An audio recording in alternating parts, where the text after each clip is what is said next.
Sup YouTube, Tristan Blaze again with part 3 of our Legacy deck tech in the wonderful world of Legacy Dredge. You may not notice this, but I'll just tell you this. I'm recording this about 5 minutes after recording Manaless Dredge. Now we're doing Manaless Dredge Blue. So, because I've been, in the last 5 minutes, I did a almost 20-minute video about Manaless Dredge, and I'm going to put the link to part 1 and the link to part 2 in the description, so you can go through those two if you need to refresh your memory. We're going to dive right into it. You got your dredgers, you got your grave troll, stinkweed imp, Golgari thug. We only have 3 shambling shells. Now, we're running 15 dredge cards. You still have a good shot at getting that dredger in your opening hand. You really, you still have a really good chance of getting that dredge card in your opening hand. So don't worry about just having, 15 dredge cards. You got a good chance. Okay? Okay, we got our primary beaters. We got our Icarids, our Bridge from Below tokens, we got our Nether Shadows, and we got our Narcomoebas. Narcomoebas blue. That might, we might need to remember that. Phantasmagorian. We can go all in. We can discard 3 cards. Once again, discard, damage, decking. There we go. Okay. Got our cantrips here. Street Wraith. Now we're also running 4 Gataxian probes here. Not 3 like in the original Manaless with Bolstered Spy that I posted, or part 2 of Bolstered Spy which I posted, but we're running 4. We have an extra blue card. Okay. Now we're gonna run 1 Flayer, so we can have that combo kill. Run our 4 Dread Returns, our 4 Cabal Therapies for protection. Then we got our 2 Sickening Shoals for, this could be removal of anything, primarily Deathrite Shamans. Now, we're not running Bolstered Spy.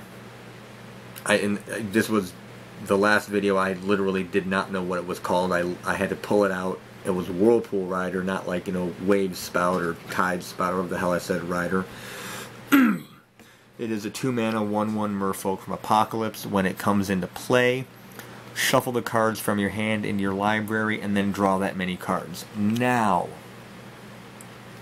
we don't draw, we dredge. There will be times when you dread return Whirlpool Rider and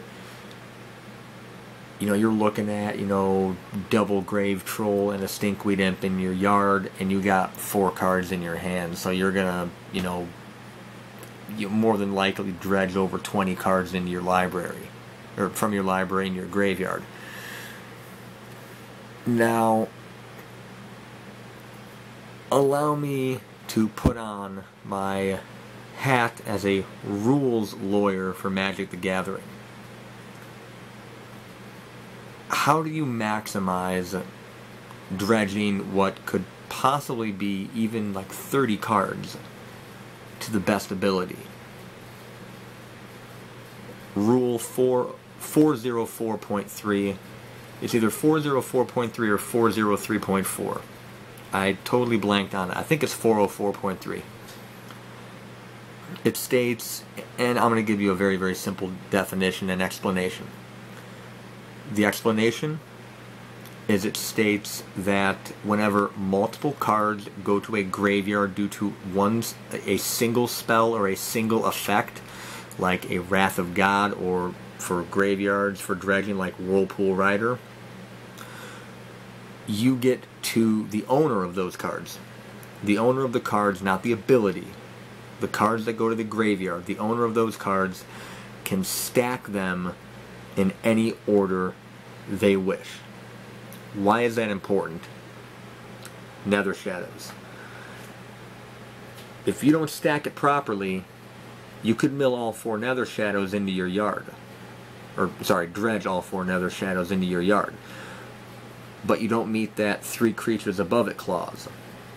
for a couple of them, so you can't bring them back into play. So when you're going to dredge off of a Whirlpool Rider, you dredge those cards not into your graveyard, but next to your graveyard real quick. You clear your Narcomoeba trigger, okay?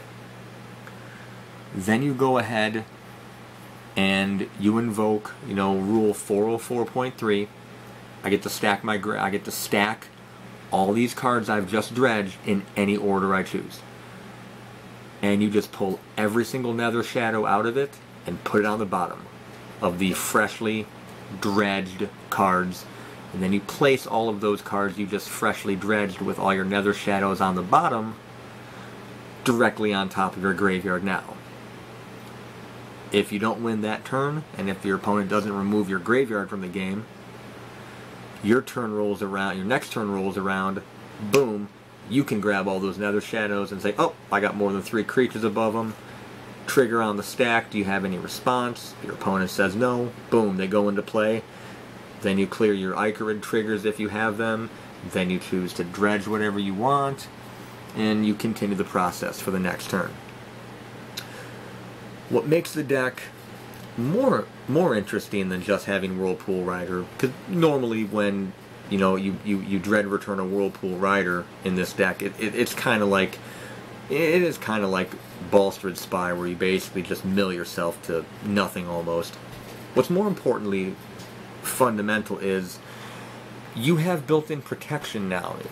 You have 3 forces of will, so you have the ability to, I counter your Rest in Peace. I counter your, say hardcast Leyline of the Void. Yeah, it's a pain in the ass. It's turn 4, but still, I've seen people do it, and it's actually given them a few turns. So, you have the ability to just, boom, counter. And you're running, you got your 3 forces of will, you got your 3 Whirlpool Riders, your 4 Gitaxian Probes, and your 4 Narcomoebas. So you're running 14 blue cards. I mean, normally I would be trying about 20 blue cards before I would really think about throwing Forces of Will into a deck. But the way this deck operates, it's pretty good. I get the blue card and the Force of Will. A lot of times I need it. Okay? Now, moving into the sideboard. Once again, we got our fairies. Great for reanimation strategies. Pull their target out. Boom, there we go. Pull it out in response to them casting a spell, which is awesome, because then they just waste a spell and mana. Then we got our 2 copies of Unmask. Good for combo matchups. Control, not really that good. Copy of Contagion for our Deathrite Shamans. We got another copy of, we have our copy of Guile. Once again, I don't have World Spine Worm, but this actually does help this variant of Dredge because it's blue, so I get to add another blue card if I need to, which is, kind of hilarious. Plus, we also run 4 copies of Disrupting Shoal and an extra Force of Will in the sideboard.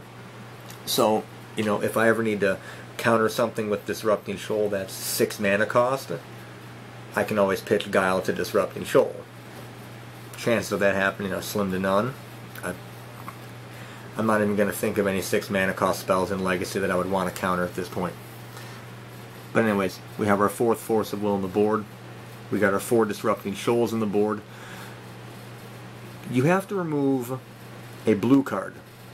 And the blue card's converted mana cost, or the casting cost, as some people call it now. Or converted, I totally forget what people call it now. I really don't care. Anyways, the converted mana cost of X. Okay? Rest in Peace is a 2 mana cost spell. Narcomoeba's 2 mana cost.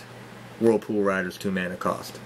So, you're using Disrupting Shoal and either a Narcomoeba or a Whirlpool Rider to kick the Rest in Peace off the stack, which is hilarious, especially if people know you're playing Dredge. First of all, if I know you're playing Dredge, I'm going to ask what version. What variant? Are you playing LED, non-LED, non-LED? Are you playing Manaless? If you say Manaless, which version of Manaless? There's 5 basically in my eyes. Which version of Manaless Dredge are you playing? So I understand there's variants of Dredge, so I'll ask. So if I know you're playing, he's playing, Blue Dredge. Oh, so I know I'm going to be facing down, Forces of Will and Disrupting Shoals at least. Which it's always good to know what your opponent plays. But if most people don't know what Dredge is, and if you're playing Legacy and you don't know what Dredge is, I God help you, because I can't. The fact that you're just going to run into playing counter magic with Manaless Dredge is just hilarious. Even if you've played Manaless Dredge, if you haven't played Manaless Dredge and your opponent's running Force of Wills in, it's even more hilarious, because then you just get the counter stuff, and your opponent's like, well, what the hell? What the hell did this start? But, anyways, back to the sideboard.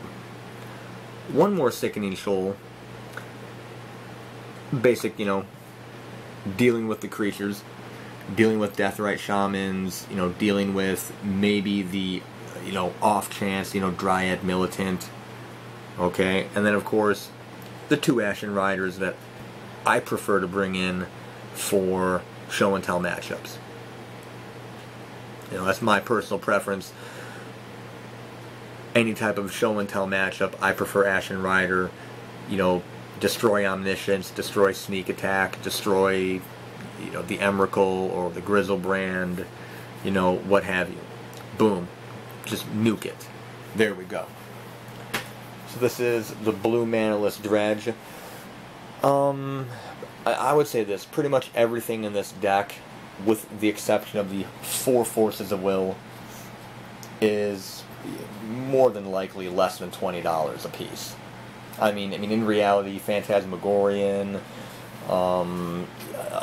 no other deck, as far as I know, runs Phantasmagorian. I mean, I don't remember any other Legacy deck running Flare the Hatebound. Maybe you could see it as like a fringe Reanimator strategy. I don't know. I mean, Whirlpool Rider, I don't even think Merfolk would even think of running it. I mean, half of these cards, pretty much look at it this way. Half of this deck is just nothing but Dredge. You're never really going to see any of these cards in anything but, like, Dredge. You really aren't. Okay? And, other cards, like Cabal Therapy, or, say, Probe. Those are, not really Probe, but like Cabal Therapy, that's like a Legacy staple. You should be having Cabal Therapies by now anyways. But it's relatively cheap to build. I myself, if you feel the need to run out and buy 4 copies of Force of Will just to play this deck, bear in mind, the last time I bought a Force of Will, it was $15. $15. 1-5. Okay? I could not buy a damaged copy. Damaged as in I can't bring it to a tournament because it will mark up the card sleeve as I play it and shuffle it. Copy. I can't buy a copy that's damaged and unplayable for $15 now. Okay? And it was $15 and it was lightly played Force of Will. Okay? You're looking at probably about $70 for each individual copy. So unless you're planning to play control decks in Legacy on top of playing blue Manaless Dredge, I don't recommend I really don't recommend that you play this deck.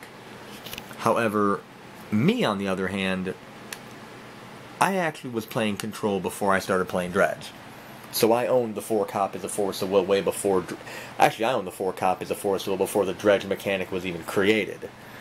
Before Ravnica even came out, I owned Force of Will. So, I've been playing for a long time. But if you're serious about Legacy, but you're not serious about running blue control or blue red or blue black or whatever type of blue force of will, daze, spell snare, spell pierce, type of control in the future, I want you to think long and hard before you actually run out and buy the forces of will, because it is a significant investment. Okay, it's like me. I'm building Legacy lands. I don't plan on having Legacy lands built by the end of the year. I'm probably not even going to have it built by the end of next year. Okay, Tabernacle is about $600. $600. That's a lot of money. And that's just one card out of 75. Okay, then you got the duels. Then you got your fetch lands. Then you got your moxes, your explorations. Okay, you got your freaking Dark Depths. Okay, Maze of Ith, Wastelands, Rashadan Ports. I'm building it because I already have the majority of it. Okay, I have the majority of it. I want to pull apart a couple of decks. I have the duels that I need to play it. Okay, what's really going to kill me is the Tabernacle. That's really all that's going to kill me. Because every other card I really need to get is maybe $30 tops. So seriously, think long and hard before you want to play this deck. If you want to play blue control, or you already do play blue control, have at it, Hoss, dude. I mean, just have at it. You got the cards, or you don't need to spend that much on it. If you're just getting into Legacy, check out Part 2, Manaless Dredge, Bolstered Spy. That's like maybe $200 at the very maximum to run. Okay? At the maximum, $200 to run. Okay? Now, for those $200, you can build the Bolstered Spy deck, or just buy 4 copies of Force of Will. That's your call. Me, my personal view is I would rather have a deck to play than just 4 cards that look really, really awesome, because they are really awesome. So once again, this is Tristan Blaze. Think long and hard before you play this. It's a great deck. I recommend it. But only if you're serious about actually investing in Force of Will and playing blue on top of playing Dredge. So like, comment, subscribe, and definitely share this video, because I need more money if I'm going to get that Tabernacle. And I kind of want to build the deck just off of my YouTube profits.